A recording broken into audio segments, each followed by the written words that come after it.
So today we are building the Qi 65, or is it the American pronunciation of Qi? I'm not sure. QI 65, okay. It's just like when GMK Tutsu came out and everyone's like Tutsi, and I was like, oh god. But anyways, here we are. Oh, it's already built? It's already built? Is this hot swap? Okay, it is. It is hot swap. I just gotta put keycaps on, and that's it. This is actually sent to me from Alex, so if you heard Alex's build, this is probably the one he used. Don't worry, I got a bunch of different plates, so we're gonna get into it. This is in group buy right now. It's a 65%, as you guys can see. This one is going to be the R2. There are 7 colors. There's an ink green, a gray sand, a burgundy, dark gray, raw, anodized gray green, and a deep purple. It does have a blocker.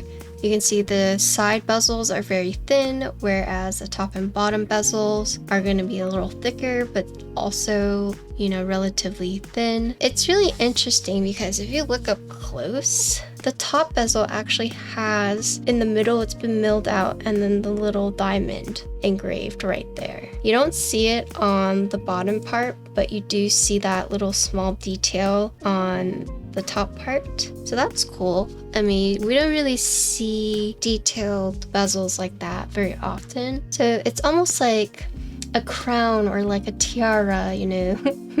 You know, like Sailor Moon has like her little like headband. Kind of reminds me of that. This board is pretty heavy. Edges, they do have like the chamfer, so like a little lip all around. So very intricate side. It almost reminds me of like a Transformer's foot or something. You have the top piece, you have like the accent piece, and then looks like this is the bottom piece. However, it looks like it's split into 2. So you have this one piece, and then this is like your second piece. So this part is almost like the heel of the board, but at least that's what it looks like on the side. This seems like a fake seam for the accent weight in the middle. And then here you can see where the bottom piece and the top piece would meet together right here, creating a little small seam right there. And then this one, as we mentioned earlier, is like the fake one. Probably one of the more complicated side profiles that I've seen. And then here is the back. So you have the diamond shape right here, very interesting like accent weight. So this is like deeply recessed in. Here you can see the 4 diamond feet. So you see this shape also on the front, and then you also see it in the middle. That's cool.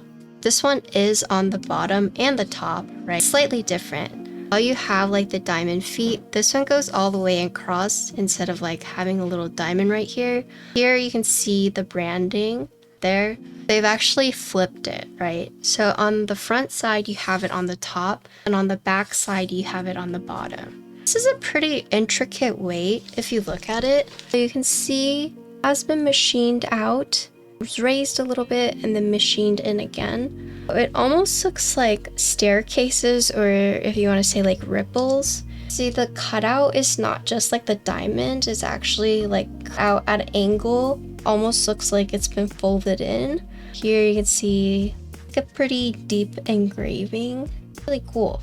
There's a lot of small details that done to make it seem, you know, more intricate. That's right here just make it seem like staircase, or it's almost like it's flowing down, right? Something a little strange right here. I don't know. See right here how it has that like little wedge right there, but only on the bottom part. And see how this part has like that wedge right there. So it almost looks like it's not supposed to be there, but that's because of the wedge on the side. Anyways, not an issue, it's just something weird. I shouldn't say it's weird because that would imply that it's not supposed to be there. It's more like I see why it's there. Right? I would have thought it would be like completely, you know, cut out, but instead they've opted to leave this little bump right here. But it's not on this side. You see, they've actually shaved it off right here. So they've shaved it off right here, but they've kept this part on right here. Interesting. Maybe it's a shadow thing and it's like playing tricks on me, but it does look a little different on the sides right here. But anyways, so we have the USB port side, so you can see top and the bottom. So this was that fake seam I was talking about on the side.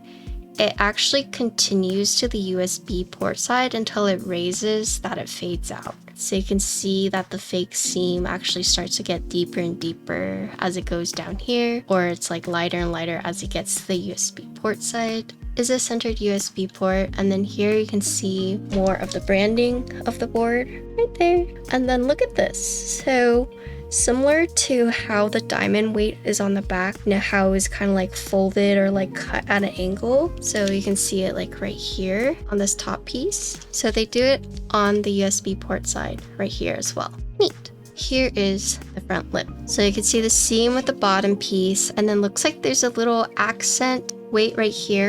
It doesn't go straight across, it does dip in the middle and then go back up. So it looks like with this board we see a lot of, you know, dips and seams and symmetry, asymmetry. There's a lot going on in this board, like just in general. It's heavy. I don't know if I'm just like tired because I worked out today, but the board itself is pretty heavy. Looks like the silver version was from the R1.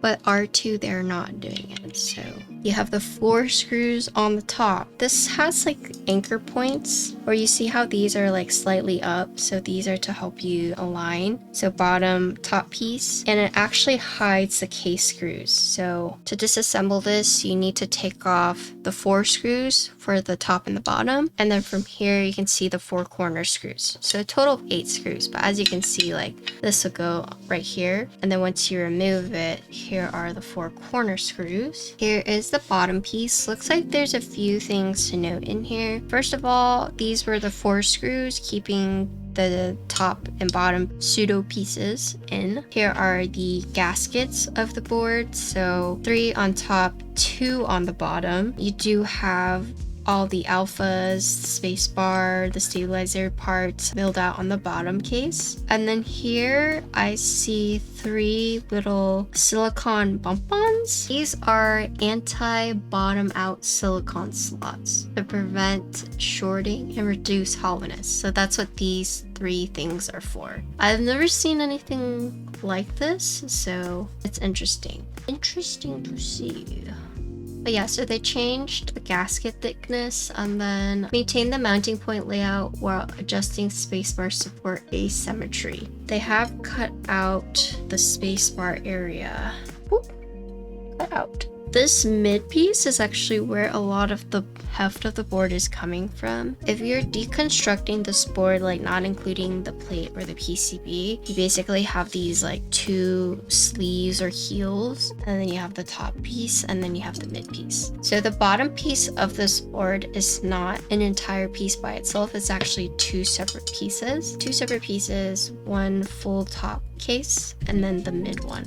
Theoretically 3, but technically 4 pieces that the case is comprised of. The gaskets up here, they're also on the top side as well. 3 on the top, 2 on the bottom. They're found on the mid piece and also on the top case. So there are a lot of plates that it was given. It looks like for plate options, you have alu, carbon fiber, PP, alu half plate, and carbon fiber half plate. So this one is the carbon fiber. So you got a lot of things going on here. So first of all, the circles right there, those are for, you know, the case screws. It's not for like any switch or anything. It is for the screws. The tabs on the plate, they have like these little relief cuts. So you can see, you know, where the switches are, there are like the little relief cuts. You can see the space bar, they've cut out right here as well. These have been cut out. So these, I wouldn't say are necessarily flex cuts, nor does the board have like a bunch of flex cuts, if any at all. But there are some parts that have been cut out, especially around like the spacebar area and like the tab mounting areas. So this one is the alu plate. And kind of the same-ish thing, right? So you do have the relief cuts on the gasket tabs, the circles. I mean, it's pretty much the same exact thing for both plates. This This one is actually slightly different. This one, if you look right here, the spacebar tabs right here have been cut out.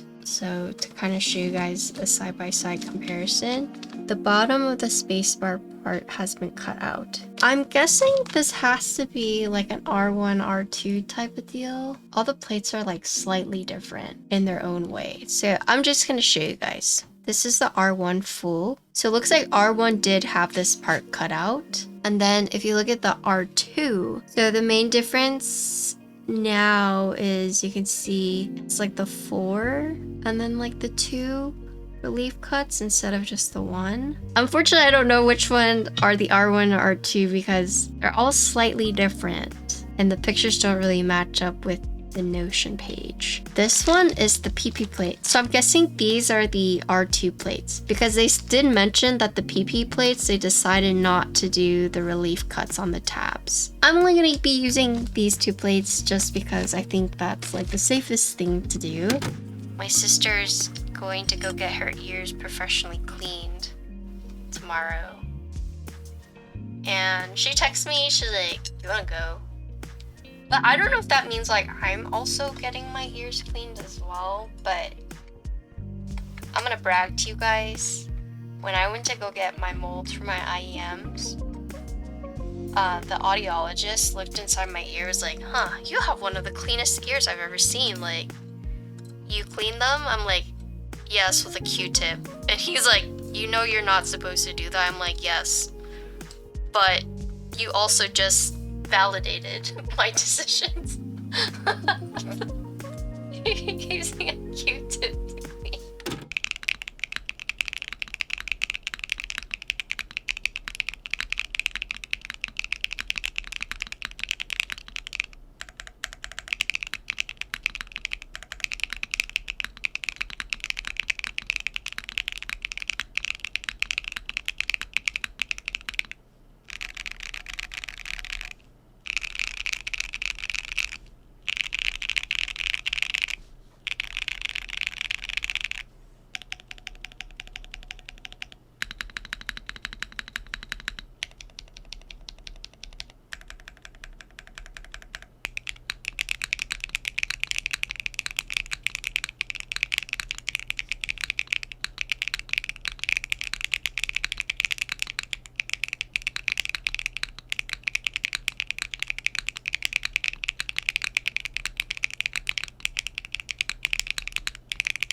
This is the Chi or the key or however you want to say it, 65. This is the R2. That's actually in group buy right now. 65% gasket mounted keyboard. So the whole theme of this board is there's a lot of like fake seams. There's a lot of, you know, diamonds throughout the board or like the diamond shape. In terms of design, you'll see the diamond throughout the board. You'll see seams. You also see like the fading in and out. This board is interesting because the bottom piece is actually 2 separate pieces, right? So you got the heel part and then you have the flat part. This is a mid piece, which is where most of the heft comes from. And it's also the piece that you can change whenever you're buying or looking at the product page. So you can change this like accent piece if you'd like. It's almost like an origami where you make like the creases. That's kind of what it reminds me of. The design on the outside is pretty complicated or more complex, but in terms of like internally, just like how the board works, to open the case, it's a little bit more complicated, but it is a single mounting board, so it just uses the pour-on gaskets. But the board opens up a little differently. It's almost like, not quite like how Keycult opens, but if you're ever assembling or disassembling this board, these are the keys that you will need to remove. So the escape and the 1, the backspace and the home key, the left shift and the Z key, and then the right shift. But basically how this this works is it is a screwless case design, meaning there's no like visible screws on the outside. They're all hidden underneath the keys. However, this one is a little bit more complicated than the other designs because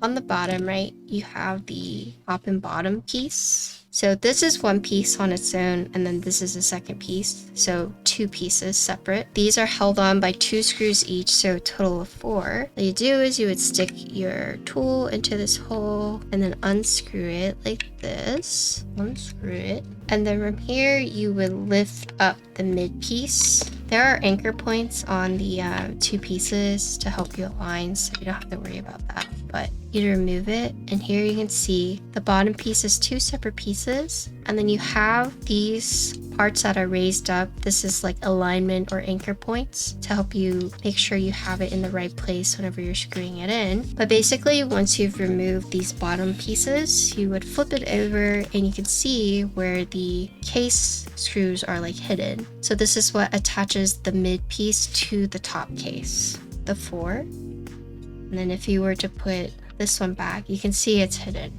So it's a different way to implement the hidden case screws, but it is my first time seeing like the bottom part being 2 separate pieces. So that's pretty interesting. It looks like this starts at $349. PCB, you have both hot swap and solder. Plates, you have the 5 options: alu, carbon fiber, PP, alu half plate, carbon fiber, half plate, and then all your add-ons. If you guys wanted to know my opinion, I think in terms of design-wise, this is a very pretty board. There's a lot of things going on, but it's not like obnoxious. There's a lot of intricate design elements on the board, but they're all pretty subtle for the most part. It's not anything like obnoxious like the Tech Bear, you know, there's a lot going on and, you know, you either love it or hate it. Same with this board, right? This one, actually very beautifully designed. I think it's interesting how the bottom piece is not like one solid piece, or it's like separate pieces, I should say. And then the whole like having to do the 4 screws, flipping it over, removing that, and then taking off the additional 4 screws, I think can be a little annoying, but this board also does seem like one that you build it and that you're like, it's good to go. Interesting, they added like the anti-silicone bump-ons, but I think the reason they added that is because the board is using gasket mount, and they probably added that in as like an extra precaution because they said one of the changes they made was making the gaskets a lot thicker and also to prevent it to like slide around. So I think just in case they added that as well, while also making the gaskets like a lot thicker. So it's interesting to see that because normally you see alignment tabs or force break mods, but this is like the first time I've seen like anti-bottoming out silicone bump-ons, you know, so that was really interesting. Overall though, I think board wise pretty solid. I'd say it definitely is more pricey, but also because it is like a lot more intricately designed, I wouldn't say this is like a budget board. But if you're looking for a more high-end, complicated, intricate keyboard, like this will scratch that. But it is very beautiful. I will say I do like the design, but yeah, that's the board. Thank you, Unikeyz, for sending it out. Yeah, that's it.